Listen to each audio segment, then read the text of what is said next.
જોહાર સાથીઓ, આજે વાત કરવી છે ગાંધીના ગુજરાતની. આજે વાત કરવી છે સરદાર પટેલના ગુજરાતની. આજે વાત કરવી છે દેશના વડાપ્રધાન એવા માનનીય શ્રી નરેન્દ્ર મોદીના ગુજરાતની. ગુજરાત રાજ્યની અંદર દિવસે ને દિવસે રેપ કેસ તેમજ બળાત્કારના કેસ ખૂબ જ વધી રહ્યા છે. હાલમાં 19 સપ્ટેમ્બરના રોજ દાહોદ જિલ્લાના સિંગવડ તાલુકામાં ધોરણી પ્રાથમિક શાળામાં ધોરણ 1માં ભણતી વિદ્યાર્થીની ઉપર એ શાળાના આચાર્ય એવા ગોવિંદ નટ દ્વારા બળાત્કાર કરીને આ બાળકીને મારી નાખવામાં આવી. એવી જ રીતે એક બીજો કિસ્સો સુરેન્દ્રનગર જિલ્લાની અંદર, ત્યાં એક નાની એવી 5 વર્ષની બાળકીને પોતાની રિક્ષામાં બેસાડીને એક સુમસાન જગ્યામાં એક નરાધામ લઈ જાય છે અને એ જગ્યાની અંદર એ બાળકીનો બળાત્કાર કરે છે. ત્યારે આ બાળકી મોટેથી બૂમો પાડે છે. ત્યારે આજુબાજુની પબ્લિક એ સાંભળીને દોડી આવે છે. ત્યારે આ નરાધામ જ્યારે એ બાળકી પર બળાત્કાર કરી રહ્યો હોય ત્યારે એને પકડીને પોલીસના હવાલે કરે છે. એવો જ કિસ્સો મહેસાણા જિલ્લાનો, એમાં 16 વર્ષની બાળકી ઉપર નરાધમો 4-5 નરાધમો એને એક હોટલની અંદર લઈ જાય છે અને ત્યાં બળાત્કાર ગુજારે છે. આવો જ કિસ્સો એક રાજકોટ જિલ્લાનો આટકોટને એક છાત્રાલયનો છે.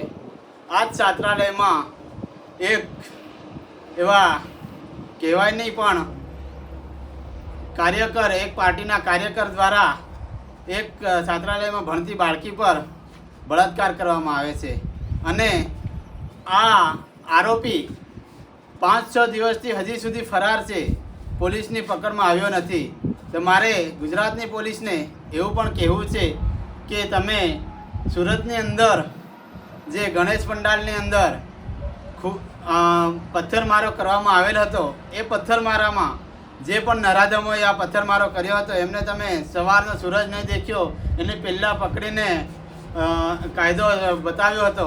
એવું જ મારું આપને કહેવું છે કે આવા નરાધમોને તમે પણ પકડો, બળાત્કારીઓને પકડો અને જેવી રીતે સુરતમાં તમે પંડાલ પર પથ્થરમારો કરવાવાળા નરાધમોને સજા કરી હતી એવી જ સજા આપો. પ્લસ બીજું કે આ ગાંધીના શાંત એવા ગુજરાતમાં આવા બળાત્કારના કેસ કેમ વારંવાર વધી રહ્યા છે?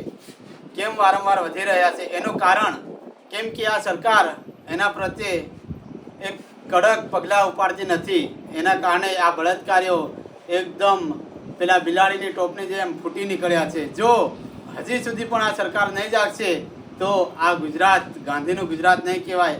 આ ગુજરાત એક સરદારનું ગુજરાત નહીં કહેવાય. આ ગુજરાતને એક મોટું લાંછન હાલ તો લાગી રહ્યું છે, પણ ગુજરાતને બચાવવું હોય તો મારું આ સરકારને નમ્ર વિનંતી છે કે તમે આવા આરોપીઓ, આવા બળાત્કારીઓને ફાસ્ટ ટ્રેક કોર્ટમાં કેસ ચલાવીને ઝડપમાં ઝડપ એમને ફાંસીની સજા આપવામાં આવે તેવું મારું આ હાલની જે ગુજરાત સરકાર તેમજ કેન્દ્ર સરકારને મારી વિનંતી છે. જોહાર. રાકેશ પરમાર.